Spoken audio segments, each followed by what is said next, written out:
ത്രിവേണി സംഗമം ഭാരതത്തിലെ ഏറ്റവും പവിത്രമായ പുണ്യഭൂമികളിലൊന്നായ ത്രിവേണി സംഗമം ഉത്തർപ്രദേശിലെ പ്രയാഗ്രാജിലാണ് സ്ഥിതി ചെയ്യുന്നത്. ഈ പ്രയാഗ്രാജാണ് പഴയ അലഹബാദ്. ഉത്തർപ്രദേശിലെ പ്രയാഗ്രാജിലെ ത്രിവേണി സംഗമത്തിൽ ഗംഗ, യമുന, സരസ്വതി എന്നീ നദികൾ കൂടിച്ചേരുന്നു. സംഗമം ഒരു പ്രകൃതിദത്തമായ നദീസംഗമമാണ്. അതിനാൽ ഇത് ആരും നിർമ്മിച്ചതല്ല. എന്നാൽ സംഗമത്തിന് സമീപമുള്ള ചരിത്രപ്രധാനമായ അലഹബാദ് കോട്ട 1583 മുഗൾ ചക്രവർത്തിയായ അക്ബർ നിർമ്മിച്ചതാണ്. ദേവാസുര യുദ്ധത്തിനിടയിൽ അമൃത തുള്ളികൾ വീണ 4 സ്ഥലങ്ങളിൽ ഒന്നാണ് പ്രയാഗ്. അതിനാൽ ഇവിടെ സ്നാനം ചെയ്യുന്നത് പാപമോചനത്തിനും മോക്ഷത്തിനും കാരണമാകുന്നുവെന്ന് വിശ്വസിക്കപ്പെടുന്നു.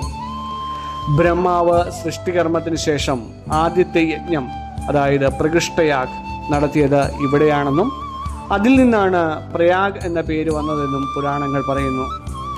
എല്ലാ തീർത്ഥാടന കേന്ദ്രങ്ങളുടെയും രാജാവായി, അതായത് തീർത്ഥരാജനായി പ്രയാഗ്രാജ് അറിയപ്പെടുന്നു. പുലർച്ചെ 4 മുതൽ വൈകുന്നേരം വരെ എപ്പോൾ വേണമെങ്കിലും ഈ സംഗമത്തിൽ സ്നാനം ചെയ്യാം. സൂര്യോദയം മുതൽ സൂര്യാസ്തമയം വരെ ബോട്ടുകൾ ലഭ്യമാണ്. വൈകുന്നേരം സൂര്യോദയ സമയത്ത് ഗംഗാരതി ഇവിടെ നടക്കാറുമുണ്ട്. പ്രത്യേക ഡ്രസ് കോഡുകളൊന്നുമില്ലെങ്കിലും ഒരു മാന്യമായ സ്ഥലമായതിനാൽ എല്ലാവരും മാന്യമായ വസ്ത്രങ്ങൾ ധരിക്കാൻ വേണ്ടിയിട്ട് ശ്രമിക്കുക. സ്നാനം ചെയ്യുവാൻ ഉദ്ദേശിക്കുന്നവർ മാറാൻ വസ്ത്രം എപ്പോഴും കയ്യിൽ കരുതുക. സ്ത്രീകൾക്കായി നദിക്കരയിൽ താൽക്കാലികമായിട്ടുള്ള വസ്ത്രം മാറാനുള്ള ചെറിയ മുറികൾ മാത്രമാണ് അവിടെ അവൈലബിൾ ആയിട്ടുള്ളത്. പ്രയാഗ്രാജ് ജംഗ്ഷനാണ് ഇവിടുത്തെ പ്രധാന റെയിൽവേ സ്റ്റേഷൻ. 7-8 കിലോമീറ്റർ ദൂരമേ പ്രയാഗ്രാജ് റെയിൽവേ സ്റ്റേഷനിൽ നിന്നും ഉള്ളൂ.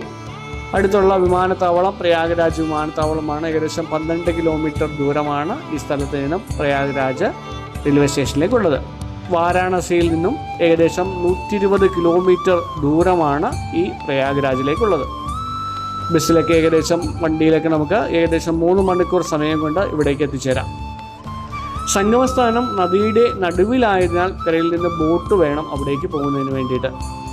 യമുനയുടെ തെളിഞ്ഞ നീല നിറത്തിലുള്ള വെള്ളവും ഗംഗയുടെ കലക്ക വെള്ളവും തമ്മിൽ വേർതിരിഞ്ഞ് നിൽക്കുന്നത് നമുക്ക് വ്യക്തമായി കാണാം. അവിടെയാണ് ത്രിവേണി സംഗമമായിട്ട് കണക്കാക്കുന്നത്. അപ്പോൾ നമുക്ക് സന്ദർശിക്കാം പ്രയാഗ്രാജിലെ ത്രിവേണി സംഗമഭൂമി. നന്ദി.